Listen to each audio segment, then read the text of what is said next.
going on, everybody? Welcome to Automagicadventures.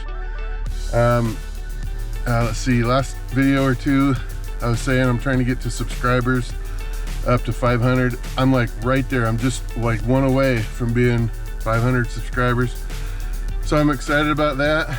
I wanted to sit around the house and just checking my phone like every 10 minutes because I was hoping I'd see that happen. Decided I couldn't stand it anymore, so I'm going fishing. It's driving me crazy that I haven't landed a steelhead yet. I've been out there trying and trying. Got that one coho the other day. One thing I haven't done yet, and like if you have a chocolate bar on a fishing trip, your odds go way, way, way up. And whoop, hang on. Man, fat guy can't do it. My personal favorite is the Hershey's with almonds. I like that. I'm running low on the eggs that I had, so I took out like a tiny little skein of eggs that I had in my freezer. I don't know how many years. They're pretty crusty eggs, and man, they look really good. I stuck them in this old jar. Okay, you're sitting on my drinker. Okay, so this is just an old like a pint-sized jar, and I stuck it in some cure. I'm hoping this does the trick. This is a really good color. Also, I'm gonna probably focus a little bit more on bead fishing today. Just stick with me. When we get there, I'm gonna show you guys a different rod that I'm gonna use. The other rod I had was maybe causing me not hooking up as much, so I'll explain that here in a couple minutes. Oh my gosh, you guys, I love it. My channel subscribers, fan base, whatever you want to call that, love you guys. I just couldn't help myself. On the way out of town today, I was cheating and I looked at the subscribers. I hit 501. 501. Like 501 blue jeans, baby. So that is a huge success for me. I feel awesome about that. I'm gonna kill a steelhead today just to help you guys out. Well, can't guarantee it because it's pretty early in the season, but I'm gonna give it a good try. I hope you guys enjoy the rest of this one. Hey guys, just I'm almost down to the river. It's probably a little bit lower water than normal, and I don't want to spook a bunch of fish by talking too much until I hook one on. Anyway, thing I was going to tell you on my rods, the spinning rod here I had on a 9-foot. It was a gloomis 6 to 10 rod. It's kind of a medium action, and I felt like every time I'd get a nice float go down, it seems like I had a few fish close and then I wouldn't stick them. So my mind, I just need to make an adjustment. I put a little bit more backbone. I got my other rod that's it's a real lightweight rod for salmon, but it's almost maybe even too heavy for a steelhead. It's it's like a 10 to 20 pound Okuma. Anyways, it's a 9-footer. Again, it's just got a little bit more power to it. So I'm thinking that if I do have something potential messing with my stuff, it's gonna hook them. Anyway, we'll see you in a second. I'm gonna go down to the river and try it out. Yeah, like I said, water's really low, so not as many places for these fish to hide. Run it down that deep slot.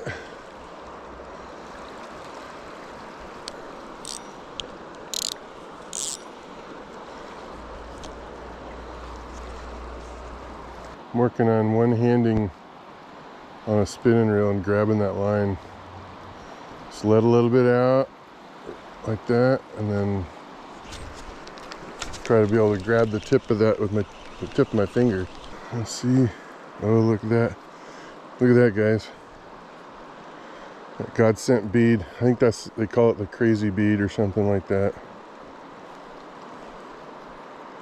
Something grabbed it. Just didn't get the hook on him. Try it again here.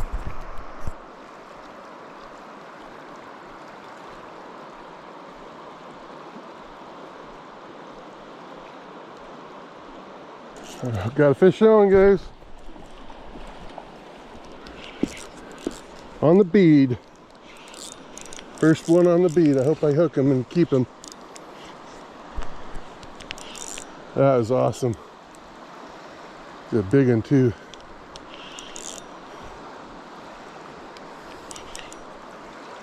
Whew. This was great.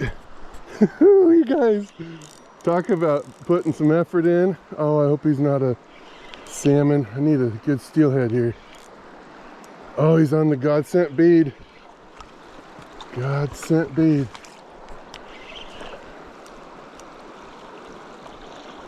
What do we got? A nice fish. Whew. Where is he?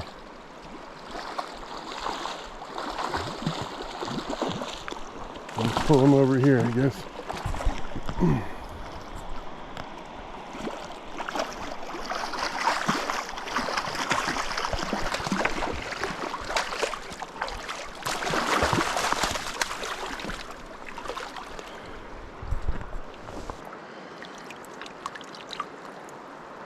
That. Oh, shoot. Start him over again. There. Look at that on the crazy egg.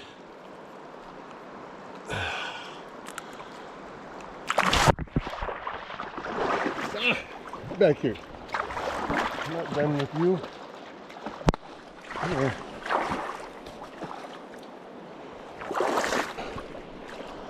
Let's see here. Gotta get him back over here on the bank.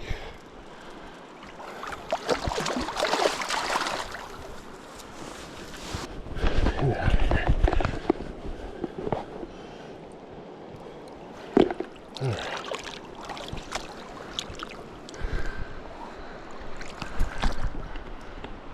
There you go. All right, guys, so that was completely bizarre. So here we go. Got on the bottom bead. This is that pole that I told you guys I was going to try out. Actually, I threw it down through that deep slot. I saw the bobber go down and I missed him. And then I started reeling a little bit. I saw this fish literally come to the top of the water almost and swirled. And then I was like, okay, he's chasing it. And like I just kind of slowed down my retrieve just a little bit. And he smacked it. He just hammered that bead. So these beads work. Baby, this is good stuff. All right, so we're in a different spot. It's really low. I'll just kind of drift down into this little holding tank here. A lot of fish sit right in here. Oh, I missed him. Doggone it.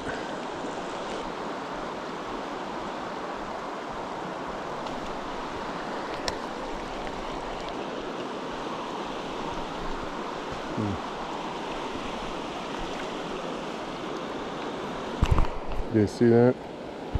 I think maybe a fish had that thing. Get it back up there where it belongs and try it again. Try this upper pool a little bit more.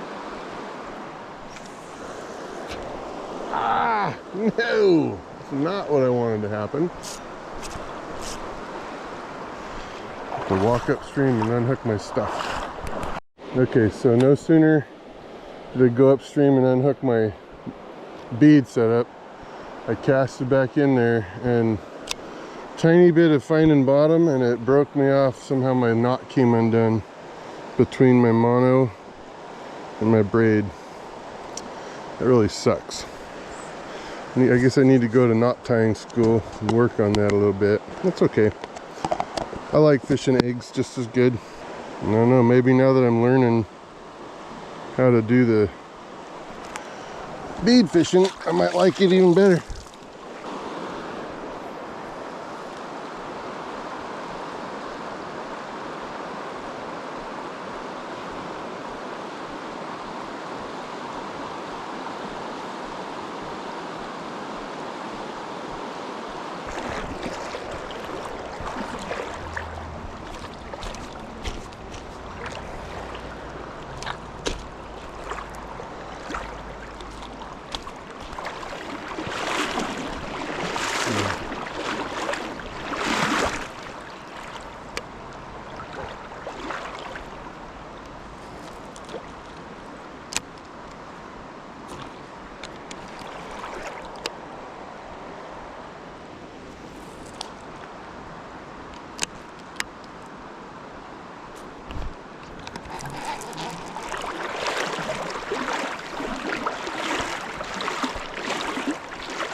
Put that back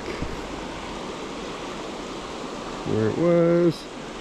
Fix those eggs. Stick that away for now. We'll go back to the bead. I have to use up all my eggs. Okay, everybody. So far this fishing trip's been pretty interesting. Had a personal first catching on a bead. I've caught fish on the hard beads before, maybe only a couple, but just caught that really fun little Coho. Had to let it go, dang it. Let it go, Coho. That's the name of the game. But it's really cool to be able to catch that thing and to watch it chase down. I mean, the water's so low right now, you can see pretty much to the bottom, almost in all the spots. So it was cool to see that fish come up from the deep and chase down it's kind of swinging and retrieving at the same time. So, oh, sorry I'm winded. I'm an old fat fart out of shape. Anyway, thanks for watching. Keep watching. We're not done. Like rocks out there. And those fish like to sit right in those little slots in those rocks. Can't see that when it's high water. At least this way I know right where to drop it in. Right along that slot. Oh, see, there you go.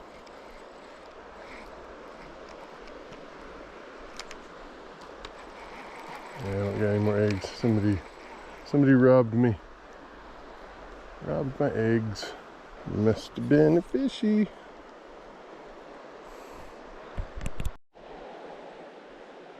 Right there's a good spot. Very fishy. Had a bobber down earlier, but not this time.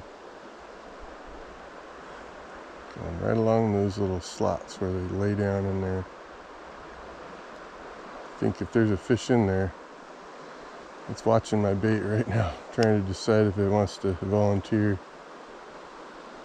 to the Automagicadventures fan club. I got that darn song stuck in my head, everybody, from the Muppets, from that float trip I went on. Do do do do do do, mana mana. Right there, that's the money. Come on, right in the zone, baby. Right in the zone, hit that. Mana mana mana, mana mana. Get down, get down, get down, get down. Get down on it.